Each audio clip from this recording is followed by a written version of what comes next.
Hi, it's Michael Dermer, and in this lesson we're going to talk about creating company values. We've talked a lot about, I'm going to start there.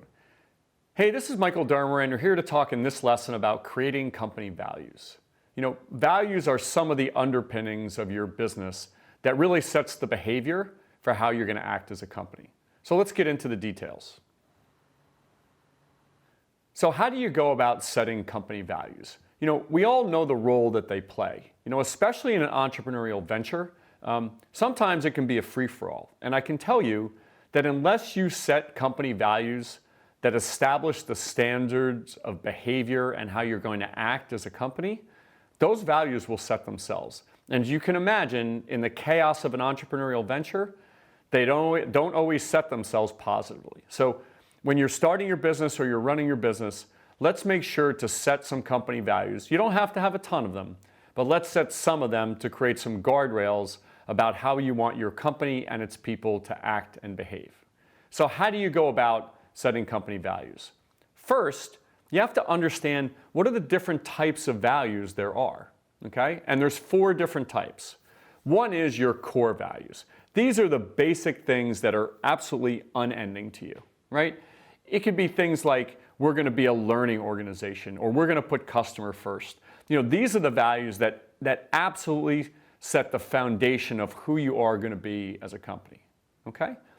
Then you have aspirational values.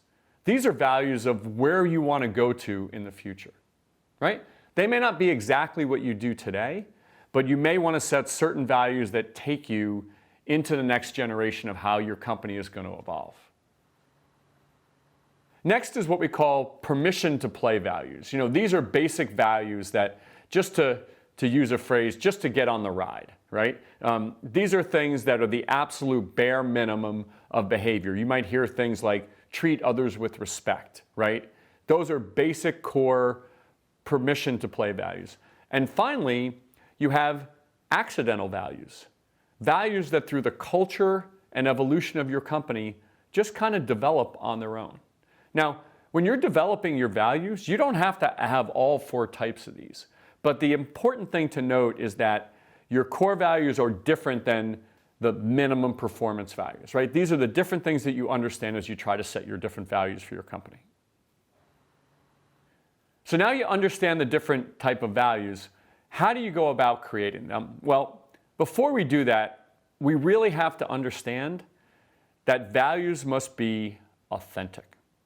It's bad to not create values. It's almost worse when you create values and you don't actually make them authentic. You don't actually live them and breathe them.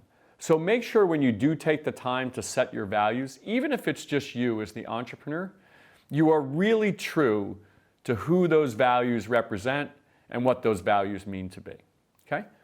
When you go about creating your values, create a process. You should communicate to the parts of your organization, whether it's you and just a couple advisors, whether it's some friends are willing to help you. Run a process that takes people from the beginning of the process through the end, where you might start with 25 different values that you're debating, and you end up with your core 5.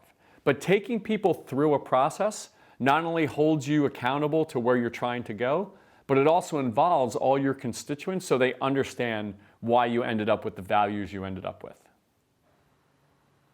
Now, once you've gone through that process, right, and you've established those values, right, there's 2 things that you need to do. One is make sure that you enforce them, right? If you have some core values and they're really a part of your DNA, you've got to take the steps to enforce them. I know back in my old company, we used to have a curse jar, right? And in the corner of every room, there was a big piggy bank that if anybody cursed in the meeting, they'd have to throw $5 in the piggy bank. Whatever you decide your method for enforcement is, make sure you enforce them. And finally, weave them into everything that you do. You've taken the time to set these values. These are important to you. They're authentic. They demonstrate who you are and where you want your company to go, right? Write them up on the wall, right? Weave them into employee training manuals. Talk to them in the beginning of meetings with customers. Weave them into everything that you do so they become so second nature that they become like oxygen to your organization. So these are all the tools and techniques you're going to use to try to set the values for your company. Once you do, put them in place, make them authentic, and make sure you enforce them. One of the things we've done in addition to this lesson is there are tons and tons of examples of actual values from actual companies written out in this lesson that in addition to this video, you can go take a peek at to help you in developing your own values.